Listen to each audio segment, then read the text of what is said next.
Thank you. Well, in this sequence, so, you know, the assembly line in the factory and the wipe given by a shoe shiner in the street, the work of the miner and the polishing of nails in a beauty parlor are represented as equivalent manifestations of communist energy.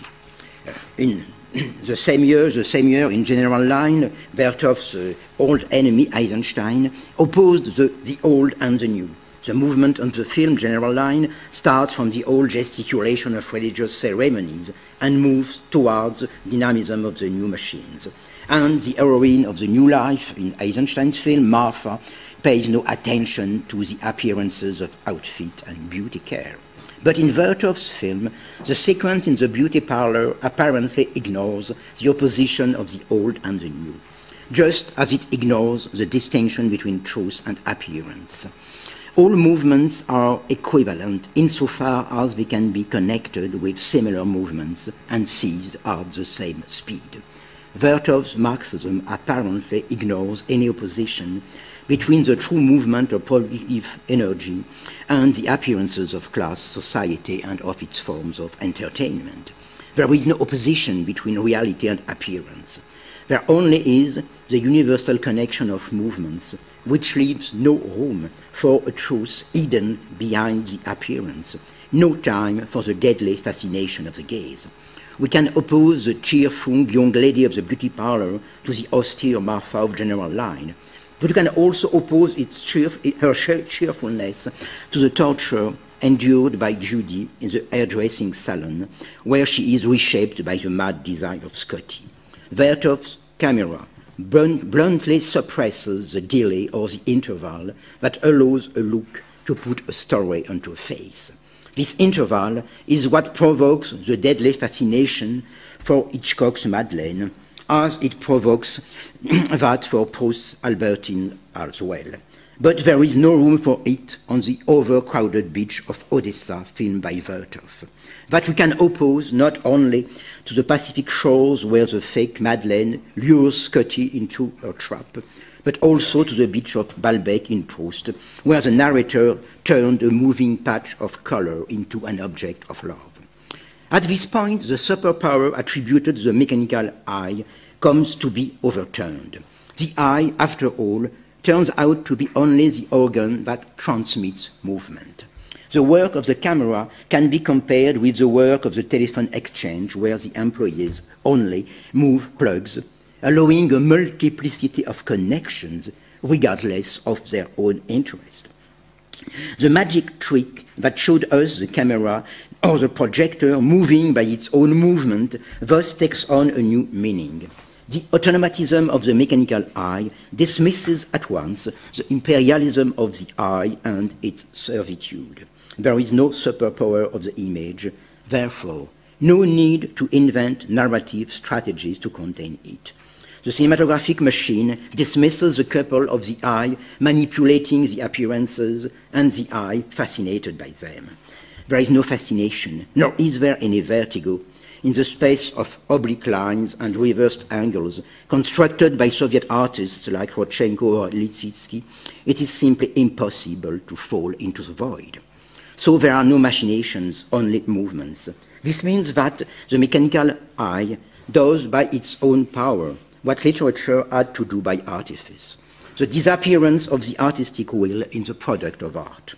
The art of cinema thus doesn't need, in order to ground its operation, to identify the truth of art with the lie of life.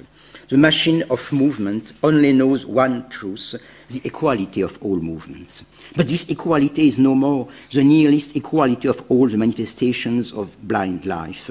It is the rhythm of unanimous life. Cinema has certainly not invented unanimism. Literature had already deployed its powers in the times of Walt Whitman, and literature had sought in this direction the cure for its inherent nihilism. But that obliged it to a form of self-suppression.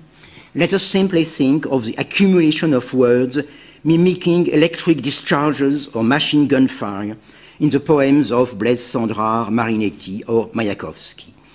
painting with Boccioni or Severini had tried to translate the dynamism of the new life, of the new machines, and of popular dancing as well. But it proved unable to break up the surface of the canvas into numerous enough facets as to express the dynamism of all dynamisms. At this point, cinema could appear as the art dreamt of by the others, an art able to identify without effort with the rhythm of the new mechanical and collective life. Vertov achieves this identification between the cinematic dance of all dynamisms and the communist deployment of collective energy. This is why the art of the mechanical eye could offer not only an artistic response to literary nihilism, but also a political response, or a kind of political response to the inner paradox of Marxist communism, a paradox hidden in the heart of the supposed adequation between the unfolding of productive forces and the construction of a new social world. The paradox is as follows. The time when scientific socialism tied up the communist future with the intrinsic development of the productive forces is also the time that broke away from the views assigning a goal to life and giving science the task to know this goal and to determine the means of reaching it.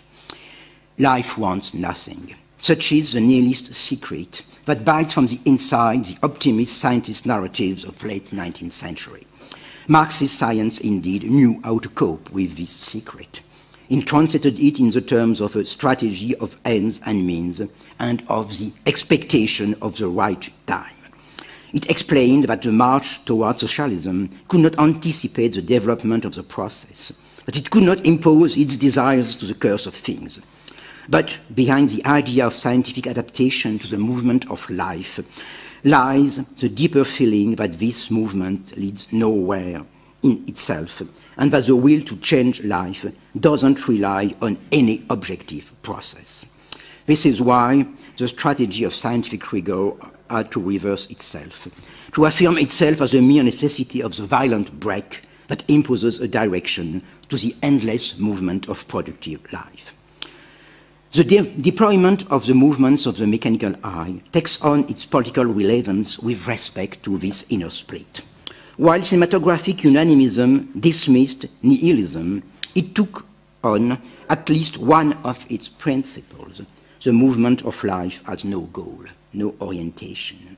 This is implied in the equal dignity conferred to the work of the coal miner and the beauty care of the young, elegant woman, to the machines of the new industry and to the tricks of the magician. All those movements are equal, no matter the end that they pursue, production, consummation, play, or simulacrum. They express the same arrhythmy of life.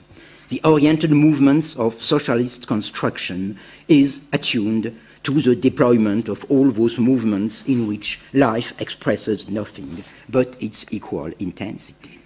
So, the self-resignation of the site in favor of movement does not only provide the formula, the tentative formula for new art, it also provides the tentative formula of the immediate achievement of a new life. The camera